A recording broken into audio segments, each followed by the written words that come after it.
Hello, everybody. Peter Greenberg here. Welcome to the Global Travel Update, coming to you today live from Paris, France, where it is very hot, very crowded, or should I say overcrowded. This week we had the French Open, we've got the Paris Air Show, we have Elton John, we have Fashion Week, not a single hotel to be had in town. Talk about bad timing. In fact, if you could find a hotel room here, it would be the French equivalent of Motel 6, but not Motel 6 prices. They're going at about $400 a night. By the way, this is not just particular to Paris. All of Europe is already overcrowded with Americans. Talk about revenge travel. Prices are through the roof. Airline tickets are at all-time highs, and it hasn't stopped my fellow countrymen and women from coming. In fact, a survey of the top 10 searches for destinations and fares revealed that 7 out of the 10 were Paris, London, Rome, Barcelona, Madrid, Lisbon, and I'm forgetting one. And then the other 3 were Bali, Indonesia, Thailand, and one more. But the bottom line is here, everybody's here. And the demand is still strong. People are not price sensitive. Coach airfare, $2,200, right? And going up. I'm not even going to tell you what business class is. It's outrageous. However, the bottom line is there is some help on the way if you want to wait until September 8th. That's what I'm already seeing on airline computer systems. The prices starting to come down in a dramatic way. I'm seeing some airfares that you can book today, starting September 8th, New York to London at like $450 round trip. That's where it should be. But right now, tough. All right, lots of questions to answer today. But first, I want to talk about a very tough story that we're covering on the search for the missing deep sea submersible off the coast of Nova Scotia. As some of you know, because you follow me, I actually did a deep dive about 2 weeks ago, not on that equipment. We did it in the Great Lakes on board the Viking Octantis on a Coast Guard certified deep sea submersible, which this other one is not. It's deemed an experimental craft. We dove to the bottom of Lake Huron. It was amazing. But one thing that we had on our sub that they have on theirs, which is interesting because it apparently hasn't been activated, is that if you lose contact for more than 10 minutes with the surface vessel, it automatically triggers an auto surface maneuver where you actually rise to the top.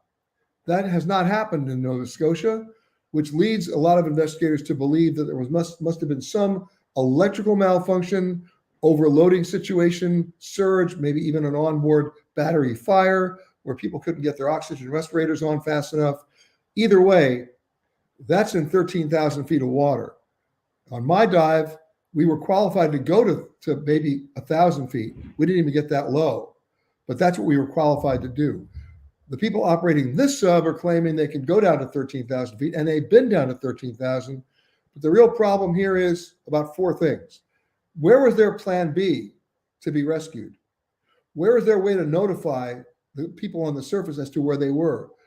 Any sub could be equipped with detachable buoys that could be launched that would just float right to the surface and give you a terrific idea of exactly where they are.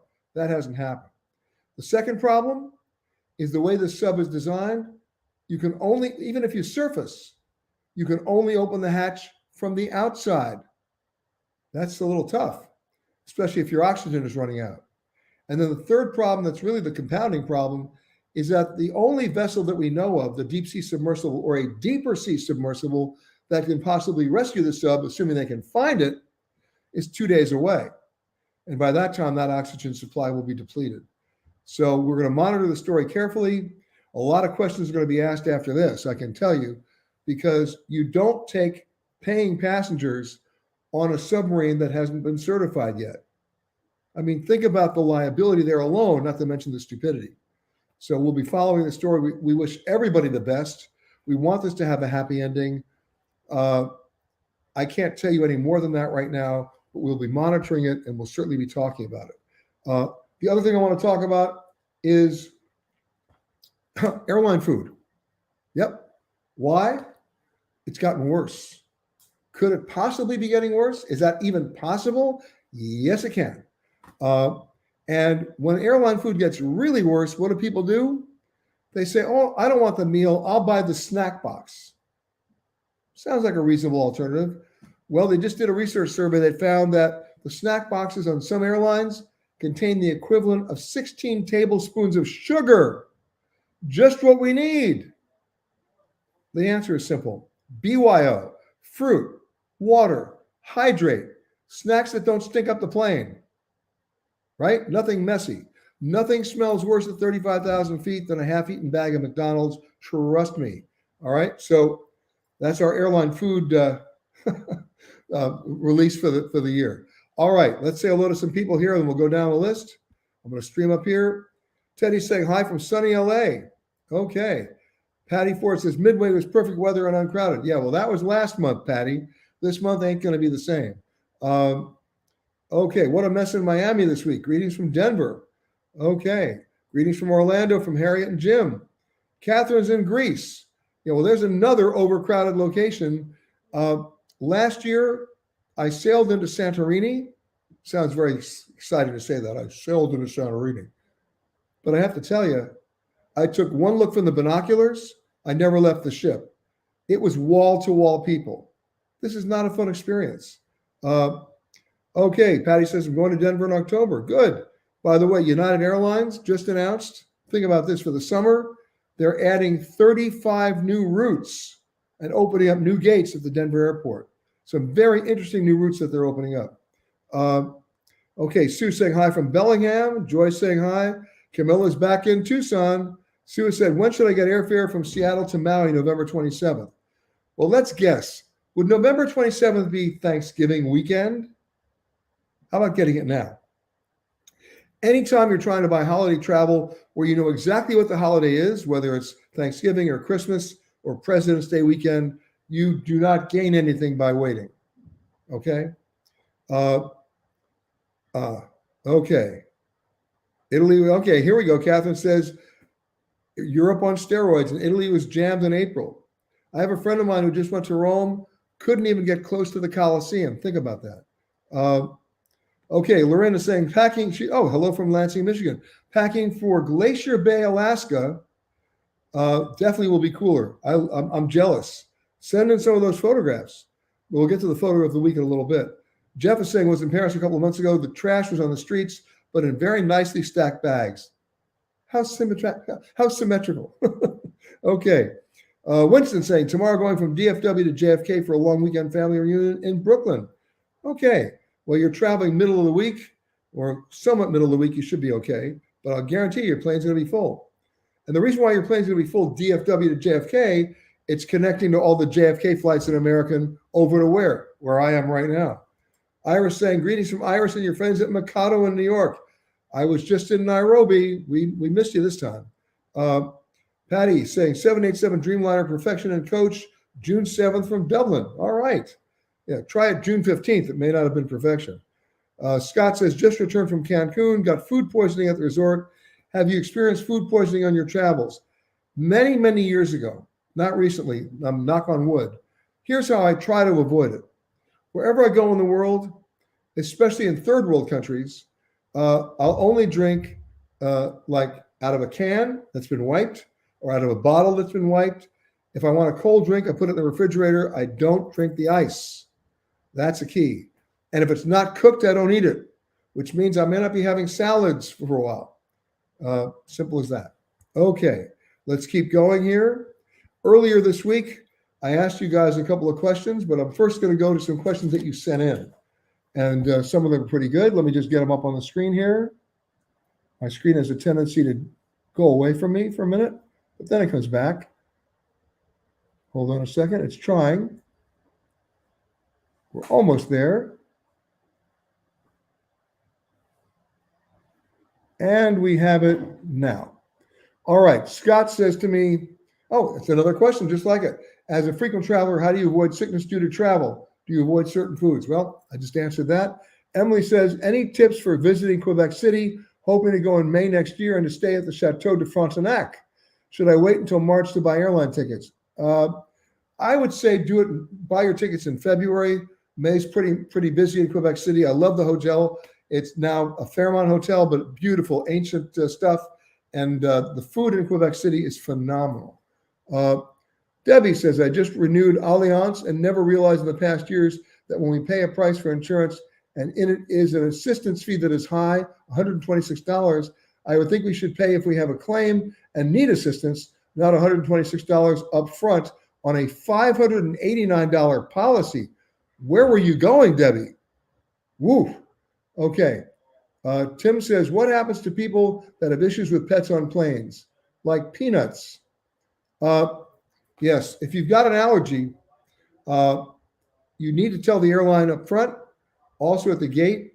I've now been on probably 20 flights where the flight attendants announced they would not be serving any mixed nuts or peanuts on the flight due to a passenger with a severe allergy, and we all understood. You just got to get up front about it. Judy wants to know, how is the smoke from the Canada wildfires now? A little better, but nowhere where it needs to be. These are still burning out of control. Laura, what do you know about Vantage Deluxe World Travel's cancellation? I know a lot about it. Many of you have written in. We've worked with the Massachusetts Attorney General in their consumer fraud division. Vantage World Travel still shows as doing business, but they've refunded hardly any money to people who got nailed by them during the pandemic. And now we're talking 3 years later.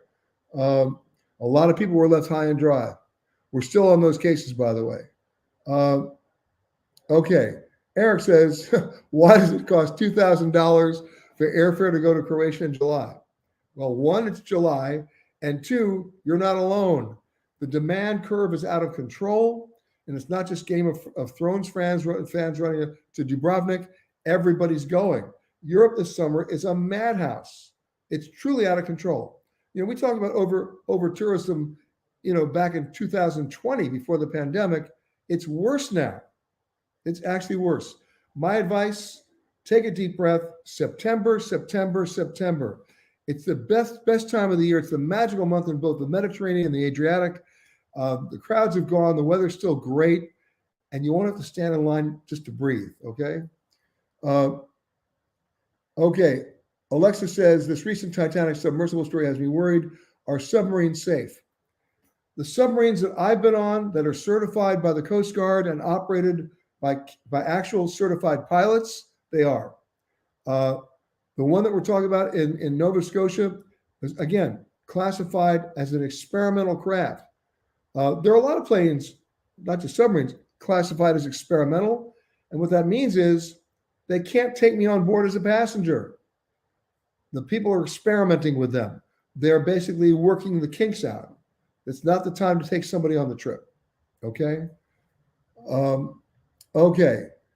Janice says, my bag was 2 pounds overweight, so they asked me to put some things in my carry-on. Is this weight not going on the same plane? Janice, you're asking a logical question for which the airlines will never give you the answer. The one answer is baggage unions. A lot of people getting lower back injuries, right? So it may be a requirement from the unions.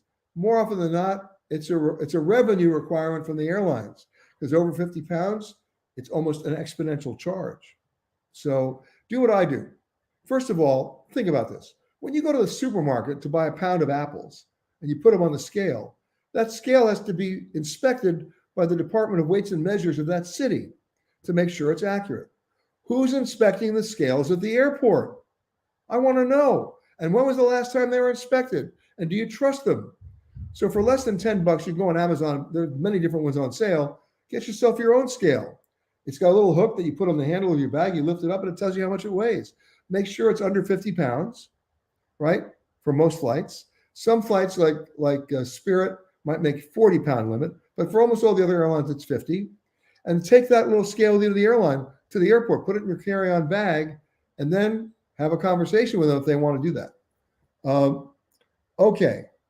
Now, you know what?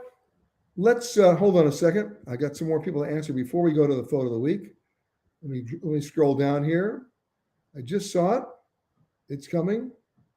Coming. Okay, here it is. Okay. Another food poisoning question. Gail's saying hi from Pennsylvania. Lois is saying thoughts on travel to Ethiopia. I think you could go. You fly to Entebbe. Not Entebbe. What am I talking about? You stop at Entebbe sometimes on Ethiopian to get to Addis Ababa, and they're a great airline.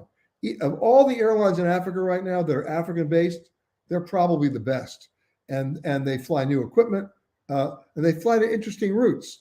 For example, if you want to go to Ethiopia from New York, they have a flight on Ethiopian that goes New York to Abidjan in the Ivory Coast, and then goes off, and you can actually get off in the Ivory Coast as well. So I'm a big fan of Ethiopia. Don't forget the Omo River. Talk about rapids. It's phenomenal. You go. Camilla says, healthy travel. Cook it, peel it, boil it, or forget it. I totally concur. April's now back in Las Vegas. Luis is saying, greetings from Venezuela. Wow. We don't get a lot of Venezuelans coming on board these days. Nice to talk to you, Luis. Okay. Joy says, I paid for seats in the main cabin. When we got on the plane, we were seated in row 30. Are we entitled to a refund? Well, wait a second. Isn't row 30 the main cabin too? Look, there's first class on some cases. Most of the airlines are getting rid of it. Then there's business class, and there's main cabin. So row 30 is still main cabin, unless I'm misunderstanding what you're asking for. Jonathan was saying, greetings from Tanzania. You got it. Now, let's go to the photo of the week. Peter Christensen wins this one. Spectacular Honningsvåg, Norway, taken a few days ago on an NCL 11-day cruise from Tromsø to Reykjavik. An incredible journey. I've done that trip. I have to tell you, Peter, it's worth it. So many cruise lines do that. They go up to the fjords. They do, all of Norway. It's just spectacular at this time of year and well worth it. So thank you for that photograph. And by the way, if you think you've got a photograph that qualifies as the photo of the week, then you know exactly what to do. Just email it to us, peter@petergreenberg.com. And if we like it, it goes up next to Peter's. All right. Now, I asked you guys a question, and I'm going to ask it again.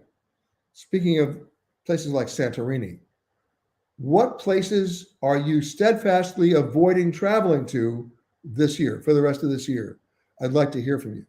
And before we do that, I want just a housekeeping reminder that for the next 4 or 5 weeks, I'm doing a special series of roundtable discussions for the 92nd Street Y in New York. It's going to be online. It's available.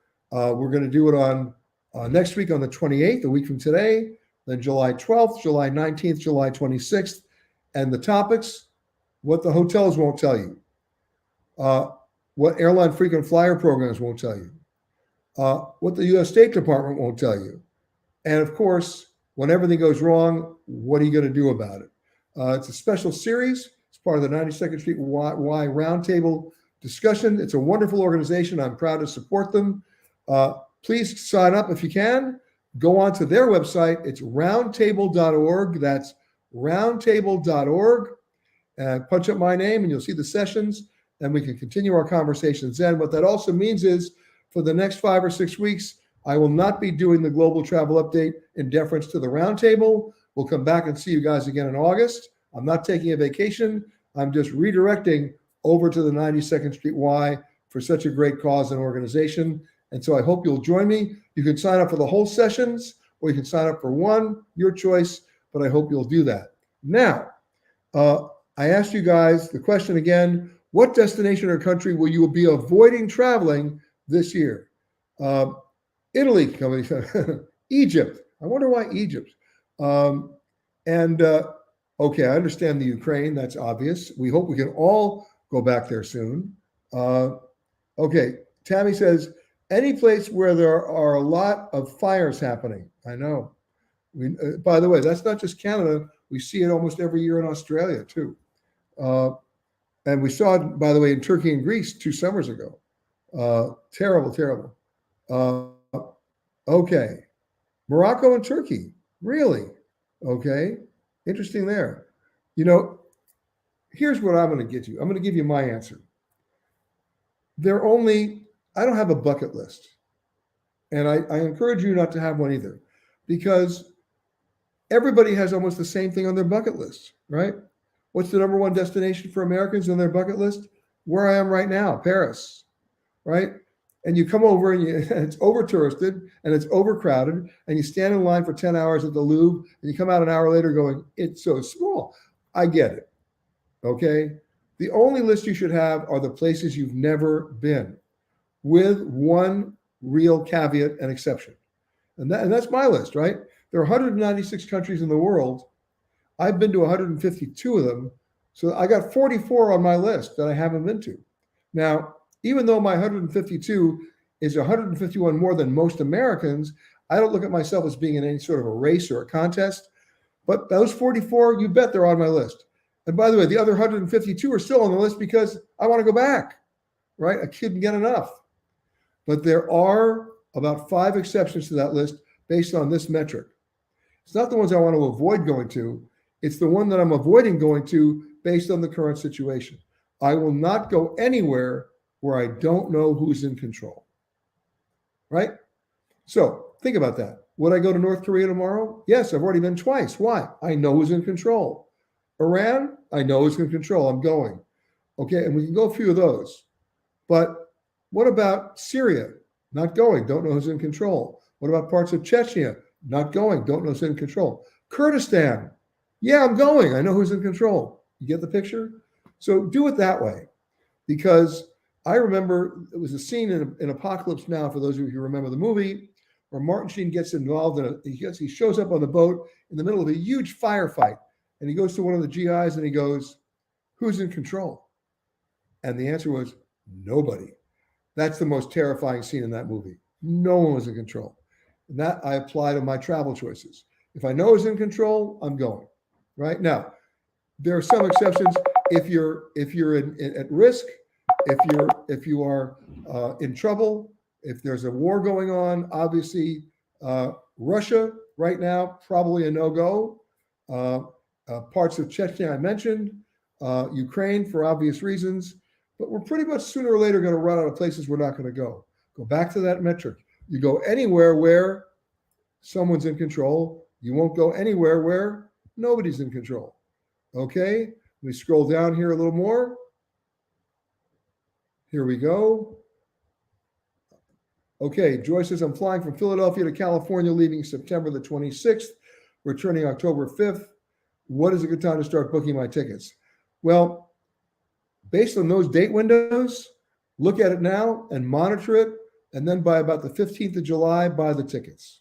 All right, that's what I do. Catherine says she's avoiding Iceland. I wonder why. Jude is saying greetings from Japan. Jude is always saying hi from Japan. Sue Hennepin is saying not going to Europe. Well, not now. Come back in September. That's when you want to do it.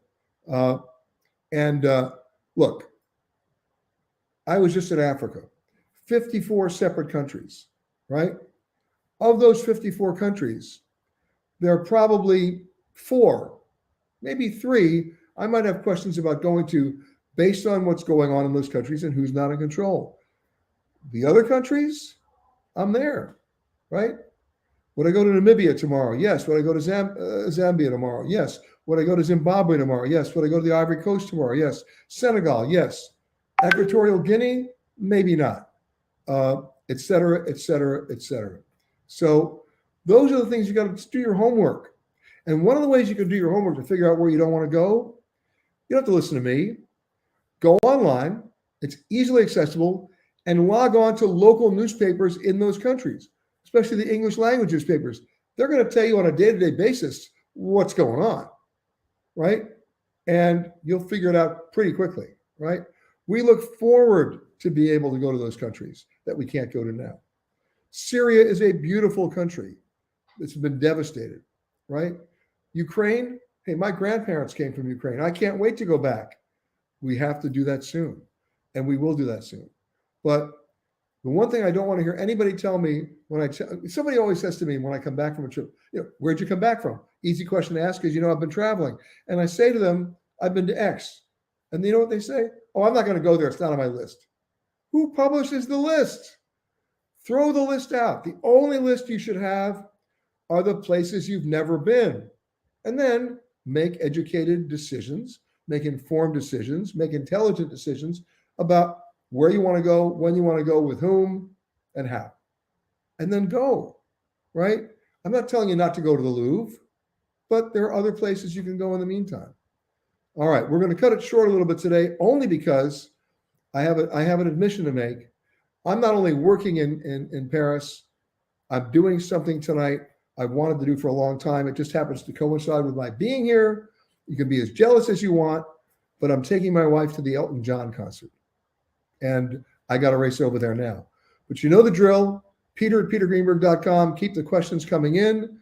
I'll see you next week, a week from today, 11 o'clock Eastern time for the 92nd Street Y Roundtable. That's roundtable.org. And of course, we'll be on the 28th of June.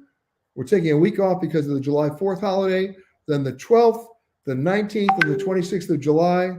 And I hope to see you there with more of your questions. In the meantime, be safe.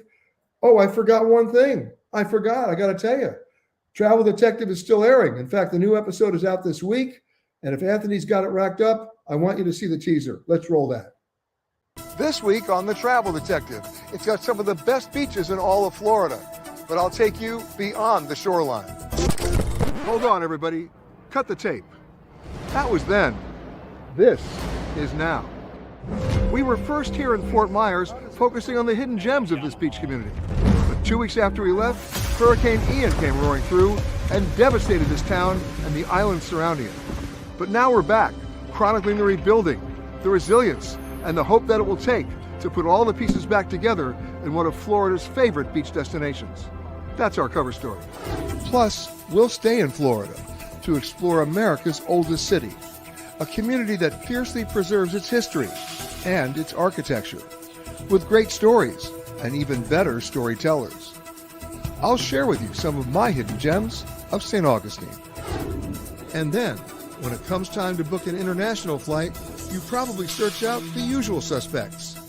Turns out there are other options and some very special flights, if you know where to look. I'm Peter Greenberg. All this and more on the next edition of The Travel Detective on PBS. Check your local listing. And there you have it. And a big shout out to all of our friends in Fort Myers for what they've gone through, what they're going through, and where they're getting to. And that's going to be all part of The Travel Detective on PBS starting this weekend. Check your local listings. You can also catch it on Amazon Prime and Apple TV Plus. And on that note, I wish you all a great weekend coming up. Please travel safely. I'll see you next week on the 92nd Street Y Roundtable from New York. I'll see you then. In the meantime, have a great time. Be safe and be smart. See you next week.